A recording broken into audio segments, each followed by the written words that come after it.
The ship was cold. Not the kind of cold that comes from winter or snow. This was a dead cold. A metal cold. The kind that seeps into your bones and stays there. Park. Una stood in the holding cell with 11 other humans. Her hands were tied behind her back with some kind of energy rope. It did not burn, but she could not break it no matter how hard she tried. She had tried many times in the last 6 hours. 6 hours ago, she had been eating breakfast on the colony ship. She was a logistics officer. Her job was to count supplies and make sure everyone had enough food and water. It was a boring job. She had wanted a boring job. After growing up in Dizen during the water riots, she wanted boring. She wanted quiet. She wanted peace. The universe had other plans. The attack came without warning. One moment, she was drinking tea and looking at spreadsheets. The next moment, the alarms were screaming and the walls were on fire. She remembered running. She remembered the sound of metal tearing. She remembered the faces of the alien soldiers as they poured through the broken hull. They were tall. Taller than any human.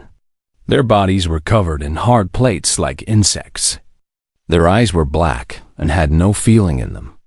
They moved fast, faster than anything that big should move. And they did not speak. They just pointed their weapons and gestured for the humans to move.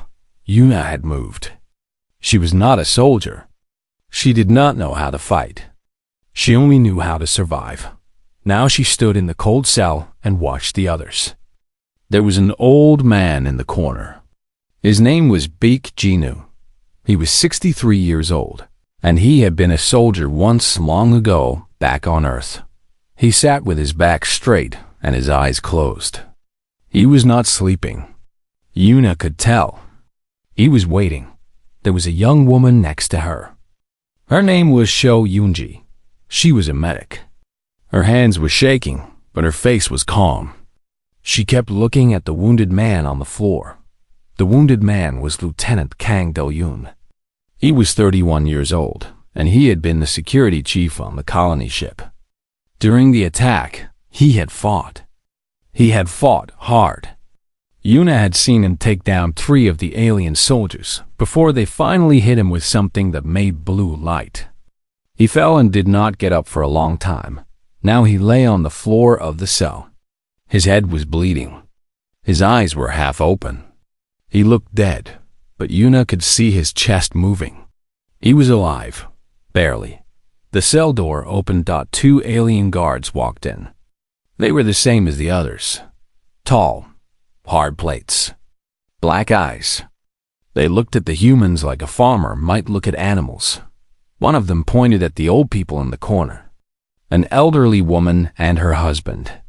They had been passengers on the colony ship. They were going to see their grandchildren on the new colony. They would never see them now. The guards grabbed them and pulled them out. The woman cried. The man said nothing. The door closed behind them. No one in the cell spoke. Una counted her breaths. In through the nose. Out through the mouth. Slow and steady. Her grandmother had taught her this when she was a little girl. When the storms came and the water rose and the whole city was screaming, her grandmother had held her hand and said, "Count your breaths. Stay calm. We will survive. We always survive." Her grandmother had survived the war. Her grandmother had survived the famine. Her grandmother had survived the floods and the fires and the sickness. She had lived to be 94 years old, and she had died in her sleep with a smile on her face. Una would survive this too. The door opened again. The guards came back. This time, they pointed at the children. There were 3 of them, 2 boys and a girl. The oldest was 12. The youngest was 7. Yoonji stepped forward. "No," she said. "Take me instead." The guard hit her. It was not a hard hit, not by their standards. But Yoonji flew backward and crashed into the wall. She slid down and did not move. The guards took the children. The door closed. Una helped Yoonji up. The medic's lip was bleeding, but she was awake. Her eyes were full of tears, but also something else. Something hard. "They will pay," Yunji whispered. "I do not know how, but they will pay." Yuna nodded. She did not say anything. There was nothing to say. On the floor, Lieutenant Do-hyun groaned. His eyes opened a little more. He looked at Yuna, and she saw something in his face. Recognition. A message. He moved his hand. Just a little. Just enough for her to see. He made a shape with his fingers. A circle. Then he pointed up. Yuna understood. The power core. It was somewhere above them. Do-hyun closed his eyes again. He looked dead once more. But Yuna knew now. He was not dying. He was planning. The door opened a third time. The guards looked around the cell. Their black eyes stopped on Yuna. They pointed at her. Yuna stood straight. She looked at the old soldier, Jinu. He opened his eyes and gave her the smallest nod. She looked at Yunji. The medic was still crying, but she nodded too. She looked at Do-hyun. He did not move, but she knew he was watching. Yuna walked toward the guards. Her hands were still tied. Her body was tired. Her heart was beating fast, but her mind was calm. She was from Earth. She was from a world of storms and fire and war. She was from a world that had tried to kill her. Species for millions of years. And her species was still here. The guards grabbed her arms and pulled her out of the cell. The door closed behind her. She did not know what was coming. She did not know if she would survive, but she knew one thing. She was not alone. And humans were never truly beaten until every single one of them was dead. She started counting her breaths. Again. 1, 2, 3. The guards led her down the cold metal hallway toward whatever waited at the end. She kept counting. She would not stop counting until this was over, one way or another. Commander Velos had been conquering worlds for 40 years. He had broken 37 species. He had made empires kneel. He had watched entire civilizations surrender after seeing what he did to the first. Prisoners thought he was very good at his job, that the hegemony valued him for this. They gave him the best ship in the fleet, the Eternal Dominion. They gave him the best crew. They gave him permission to do whatever he wanted to the prisoners, as long as he got the information the hegemony needed. And he always got the information. Every species had a breaking point. The Viridans broke when you threatened their young. The Kelthians broke when you showed them fire. The Morthic broke when you simply waited, because their minds could not handle uncertainty. Velos had studied every species in the galaxy. He knew their fears. He knew their weaknesses. He knew exactly how much pain each one could take before they shattered like glass. The new species was called human. They came from a small blue planet on the edge of the galaxy. His science officer had given him a report about their world. The report was disturbing. Their planet had extreme gravity. Their atmosphere was full of a gas called oxygen, which was poison to most species. Their world had massive predators, terrible storms, and diseases that could kill in hours. The temperature changed wildly from place to place. Some parts were so cold that water turned to stone. Other parts were so hot that the ground itself could burn. And somehow, this soft pink species had survived there for millions of years. Deathworlders, his science officer had warned. We should be careful. Velos had laughed at him. He looked at the humans in the holding cell through the cameras. They had no claws, no fangs, no armor, no poison. They were small and weak and fragile looking. How dangerous could they be? Now he stood in the evaluation chamber, looking at the female they had brought him. Her name was Park Yuna, according to the identification on her uniform. She was young, small. Her hands were still tied behind her back. She stood straight. That was the first thing Velos noticed. Most prisoners bent. They curled in on themselves. They made themselves small, hoping that if they looked weak enough, the pain would stop. This one stood straight. She looked at him with steady eyes. Not scared. Not angry, watching. Your fleet is destroyed, Velos said. His translator turned his words into sounds the human could understand. Your colony ship is gone. Everyone on it is dead or will be dead soon.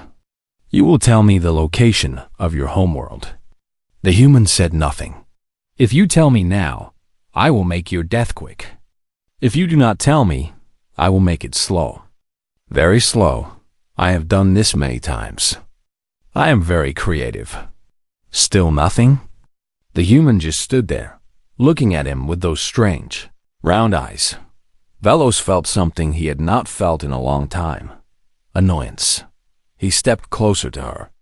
Do you understand me? Do you understand what I'm saying? You are going to die here. The only question is how much you will suffer first. The human spoke for the first time. Her voice was calm, quiet, almost soft. I understand. Then you will tell me what I want to know. No. Velos blinked. In 40 years, no prisoner had ever simply said no. They begged. They bargained. They cried. They threatened. But they never just said no, like it was the most normal thing in the world. You are either very brave or very stupid, he said. Maybe both, the human replied. We are often both. Velos hit her. He was not trying to kill her. He was trying to teach her. A hit like that would drop any normal species. It would break bones in a Viridian. It would crack the shell of a Kelthian. It would kill a Morthic instantly. The human stumbled backward. She almost fell. Blood came from her mouth, where her lip had split, and then she did something that made Velos's blood run cold. She smiled. One, she said. Velos did not understand. What? One? She repeated. She spat blood onto the clean floor of the evaluation chamber. The blood was red. Bright red, like fire. He hit her again. Harder this time. She fell to her knees. More blood came from her nose now. Two, she said. The guards behind Velos shifted. He could feel their unease. Something was wrong here. Something was very wrong. Stop counting, Velos commanded. Tell me what you are doing. 3. He grabbed her by the throat and lifted her off the ground. Her species needed to breathe constantly. Without air, they died in minutes. The panic response should be immediate, overwhelming, uncontrollable. But her eyes did not show panic. They showed something else. Something that looked almost like pity. 4, she whispered. Her voice was thin now, squeezed by his grip on her throat. But she was still smiling, still watching him with those steady eyes, and she was looking past him, over his shoulder. At something behind him, the lights flickered. Velos turned his head, just in time to see the explosion. The wall of the evaluation chamber blew inward. Fire and metal and smoke filled the air. Alarms started screaming. The guards stumbled, trying to find the source of the attack. In the chaos, Velos saw something impossible. The wounded human from the cell. The one who had looked dead. Lieutenant Kang Do-yun. He was standing in the hole where the wall had been. He was covered in blood and burns. He was holding some kind of device. He had reached the power junction. He had caused the explosion. How? How had he moved? How had he escaped? How had he known where to go? 5, the female human whispered. Velos turned back to her just in time to see her move. She dropped her weight. Her bound hands slipped under her body, coming from behind to in front. It happened so fast he could barely see it. And then she hit him with her head. Her skull slammed into his faceplate with the force of a falling rock. Velos heard the crack before he felt the pain. His faceplate, his armor, the hardest part of his body. It had cracked like thin ice. He fell. The last thing he saw before the darkness took him was the human female standing over him. Her hands still bound, her face covered in blood. Still smiling that terrible smile. "That was 5 seconds," she said. "You should have listened." Then everything went black. The explosion shook the entire ship. In the holding cell, the lights went out. Then the energy ropes holding the prisoners' hands flickered and died. The magnetic locks on the doors made a sad little sound and stopped working. Big Genu was moving before the lights came back on. He was 63 years old. His knees hurt in the morning. His back was not what it used to be. But he had been a soldier for 40 years before he retired, and some things you never forget. Your body remembers even when your mind wants to rest. "Everyone up," he said. His voice was calm but hard. The voice of a man who had given orders in worse situations than this. "We are leaving." The other prisoners stared at him. There were 8 of them left now. The guards had taken the old couple. They had taken the children. They had taken Yuna. "Where do we go?" someone asked. A young man. His name was Li Tai-Wu. He had been an engineer on the colony ship. "Anywhere but here," Genu said. "Can you find the engine room from here?" "Maybe. If the ship is built like I think it is." "Good. You come with me. Everyone else, follow Yunji." Cho Yunji stood up. Her lip was still bleeding from where the guard had hit her. But her hands were steady now. The shaking had stopped. "What do I do?" "Find the other prisoners. This ship is big. There must be others from other species. Free them. Arm them. Make noise." "Make noise?" Genu smiled. It was not a nice smile. "The more chaos, the better. When they are looking everywhere, they are looking nowhere. Understand?" Yunji nodded. She understood. The cell door was stuck half open. Genu pushed through it and looked down the hallway. Red lights flashed on the walls. Alarms screamed. He could hear running footsteps somewhere far away, but nothing close. "Move," he said. Quickly, quietly. They moved. 3 levels up, Yuna was having the best day of her life. She did not know why she felt this way. She was covered in blood. Her nose was broken. Her throat hurt from where Commander Velos had choked her. She was on an enemy ship with no weapons and no plan. But she had done it. She had survived the 5 seconds. She had kept him talking, kept him focused on her, until Doyun could reach the power junction. And when the moment came, she had moved. Her head still hurt from hitting him. Humans had thick skulls, much thicker than most species. It was because their brains were so important. Evolution had wrapped them in the strongest bone in the body. Her grandmother used to joke that Yuna was especially hard-headed. Maybe she was right. Doyun limped through the hole in the wall. He was burned and bleeding, but he was smiling too. "That was closer than I wanted," he said. "I almost passed out twice, but you did not." "No, I did not." He looked down at Commander Velos lying on the floor. The alien was still alive, but barely. His cracked faceplate leaked something green. "Is he dead?" "No. Should I fix that?" Do-hyun thought about it. Then he shook his head. "No, we might need him. Hostage, maybe. Or information." Yuna nodded. She grabbed Velos by one of his arms and started dragging him. He was heavy, much heavier than a human. But she was strong. Her species was stronger than it looked. Another gift from the death world they called home. "Where are the others?" she asked. "I saw them on the cameras before I blew the junction." Genu is leading them out. He's heading for the engine room. "Good. What about the bridge?" "That is where we are going." "Just us?" Do-hyun picked up a weapon from one of the fallen guards. It was too big for human hands, but he made it work. "Just us." For now, they moved through the ship like ghosts. The hallways were chaos. Crew members ran in every direction. Some were trying to fix the damage from the explosion. Others were looking for the escaped prisoners. None of them expected too small, soft humans to come walking through the smoke with weapons in their hands. Yuna and Do-hyun used this confusion. They moved fast and quiet. When they saw enemies, they waited until they passed. When they could not wait, they attacked. Humans were not the strongest species. They were not the fastest. They were not the toughest. But they were something else, something that most species did not understand. They were adaptable. Yuna had never fired an alien weapon before today. But she learned fast. The first shot went wide.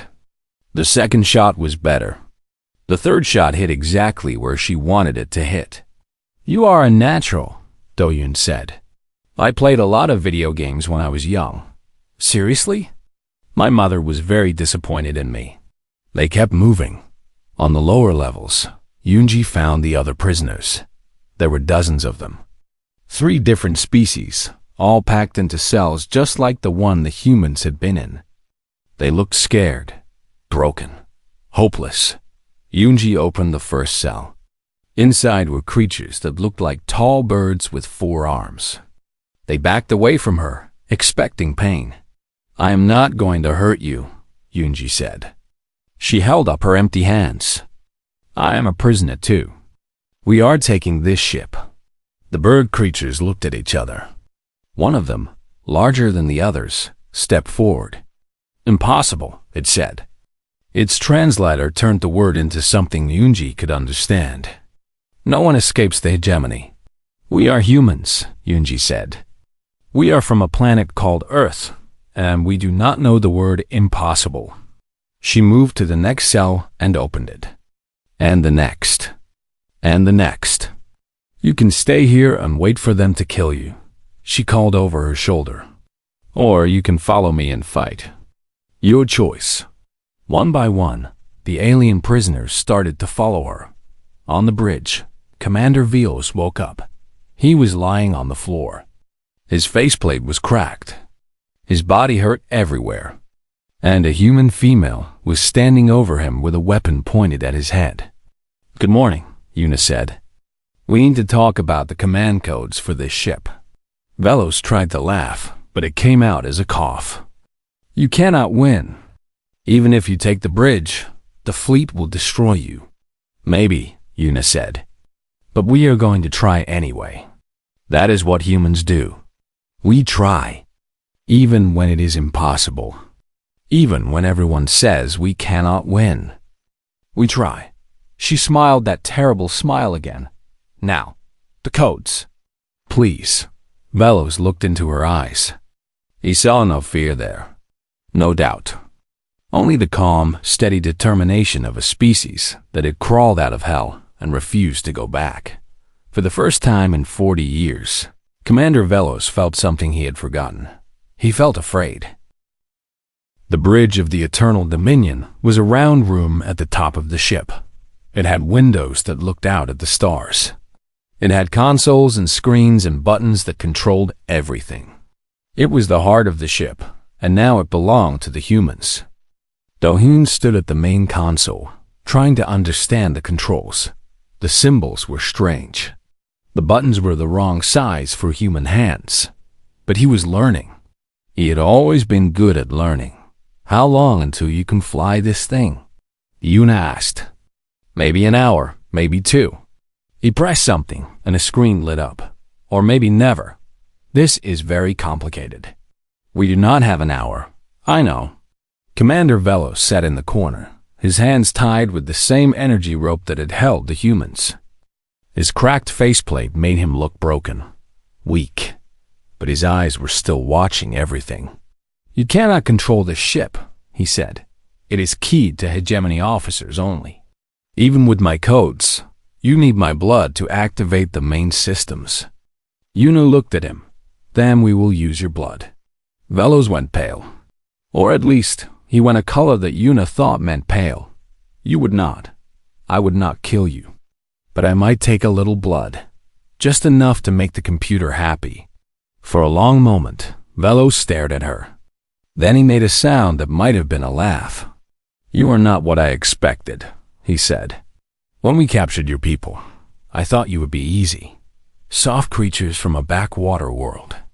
"I was wrong." "Yes," Yuna said. "You were." The door to the bridge opened. Jinyu walked in, followed by Tai Wu, the engineer. They were both covered in grease and smoke, but they were smiling. "Engine room is ours," Jinyu reported. "The crew down there surrendered when they saw us. I do not think they are soldiers, just workers." "What did you do with them?" "Locked them in a storage room." Tai Wu is keeping the engines running. He looked at Velos. "Is he cooperating?" "Not yet," Yuna said, "but he will." Her communicator crackled. They had taken the devices from fallen guards. The sound quality was bad, but the voice was clear. "This is Yunji. I have about 50 prisoners with me. We have taken the lower decks. What do you want us to do?" Yuna pressed the button to respond. "Can any of them fight?" "Some. The bird people are scared, but they are following orders. There is another group that looks like walking rocks. They are very angry and very strong." "Good. Send the rock people to secure the cargo bay. We might need to escape in a shuttle. Send the bird people to you and hold the lower decks. Do not let anyone past you."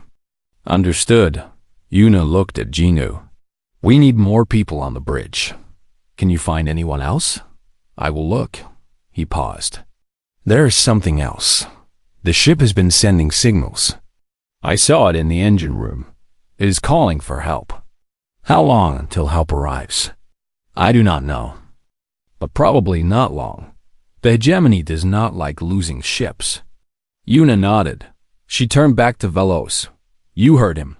Help is coming. What do you think they will do when they get here?" "They will destroy you," Velos said. "They will blow this ship apart rather than let it fall to prisoners." "Even with you on board?" Velos was quiet for a moment. "I am not important enough to save. That is sad. It is the truth." Yuna knelt down so she was at his eye level. "Here is another truth. If we are going to die anyway, we have nothing to lose. We can spend our last hours making your life very unpleasant. Or you can help us escape, and maybe we all live."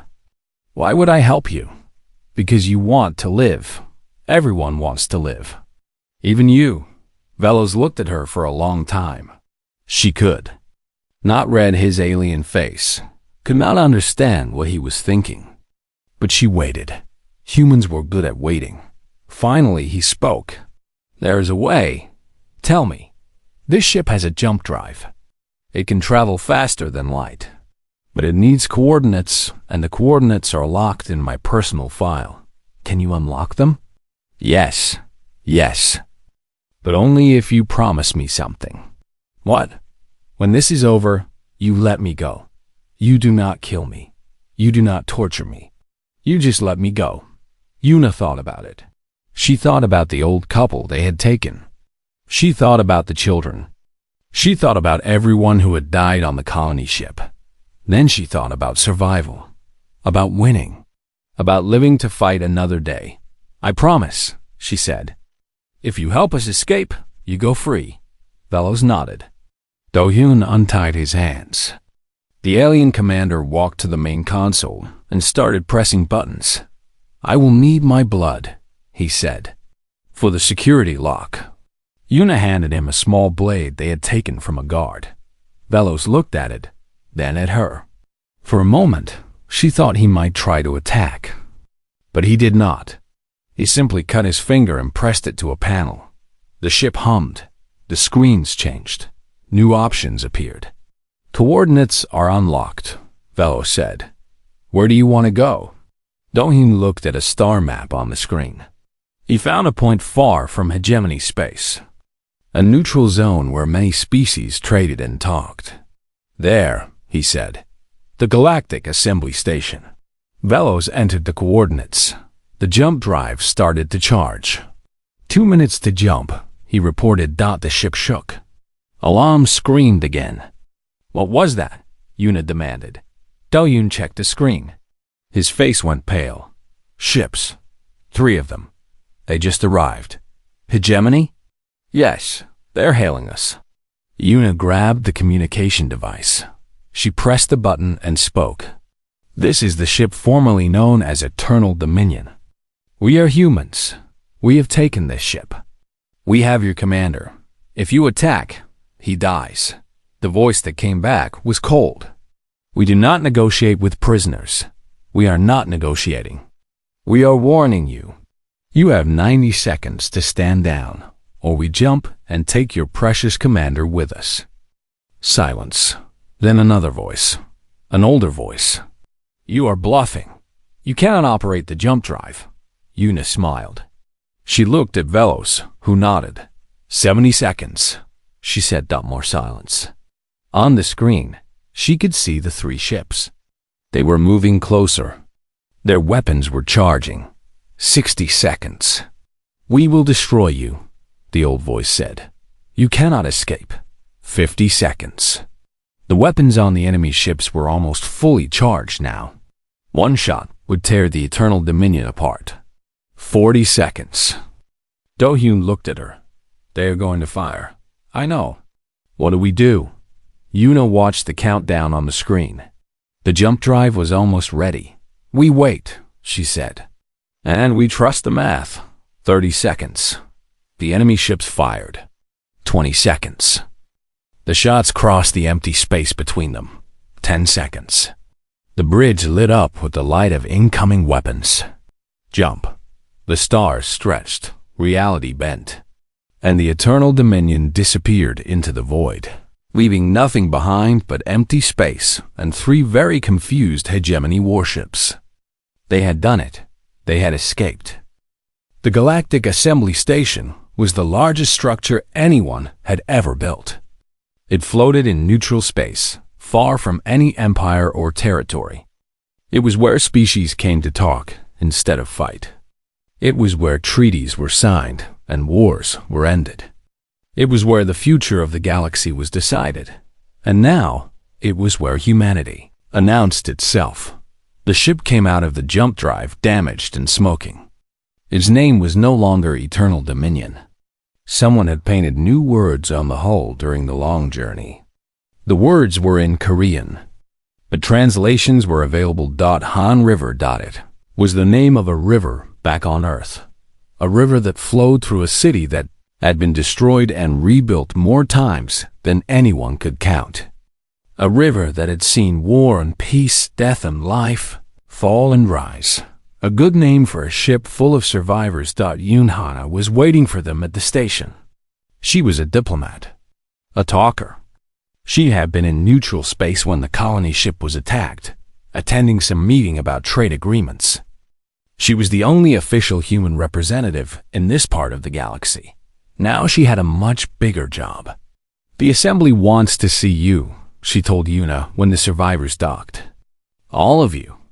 They want to understand what happened. What do we tell them? The truth. The Assembly chamber was huge. Hundreds of species sat in rows that circled a central platform. They had different bodies, different languages, different ways of seeing the world. But they all watched as the humans walked in. There were 47 of them now. The survivors. Some were wounded. Some were tired. All of them stood straight. Yuna stood at the front. Next to her were Jaeyun, Yoonji, Jinu, and Taiwu. Behind them were the others. And behind the humans stood the alien prisoners they had freed. Bird people. Rock people. Others that did not have names in any human language. Ambassador Yoon stepped onto the platform. Honored members of the Galactic Assembly, she said. I am Ambassador Yunhana. I speak for the species called humanity. We are from a planet called Earth, and we have a story to tell. She looked at Yuna. Yuna stepped forward. 3 weeks ago, our colony ship was attacked without warning. We were not at war with anyone. We had not threatened anyone. We were just traveling to a new home. She paused. The chamber was silent. The hegemony attacked us. They killed many of our people. They took the rest as prisoners. They put us in cells like animals. They took our elders. They took our children. Someone in the chamber made a sound. Yuna did not stop. Commander Velos of the Hegemony wanted information. He wanted the location of our homeworld. He thought we were weak. He thought we would break easily. Now she smiled. That same smile she had shown Velos in the evaluation chamber. He was wrong. Ambassador Yoon pressed a button. A recording played. It was the voice of Commander Velos, taken from the ship's logs. The human female absorbed punishment that would kill other species in seconds. Then she counted. She waited for the exact moment our attention broke. She struck with precision that suggests millions of years of evolution as predators. I made a terrible mistake. These creatures are not soft. They are patient. They are enduring. They are from a world that tried to kill them for billions of years. And they won. The recording ended. Commander Velos hit one of our people, Ambassador Yoon said. She gave him 5 seconds to realize his mistake. That was more mercy than he deserved. The chamber rumbled with voices. Some species were talking to each other. Others were looking at the humans with new eyes. We are not here to start a war, Ambassador Yoon continued. We are here to deliver a message. The hegemony has attacked peaceful people without cause. They have taken prisoners. They have killed innocents. This is not acceptable. She looked around the chamber. Humanity asks for nothing but peace. We want to explore the stars. We want to meet new species. We want to learn and grow and build. But we will not be victims. We will not surrender. We will not break. She stood taller now. Her voice rang through the chamber.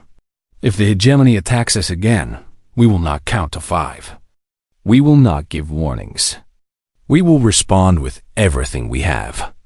And the galaxy should know something about humans. She paused. We are very, very good at war. We have been fighting each other for our entire history.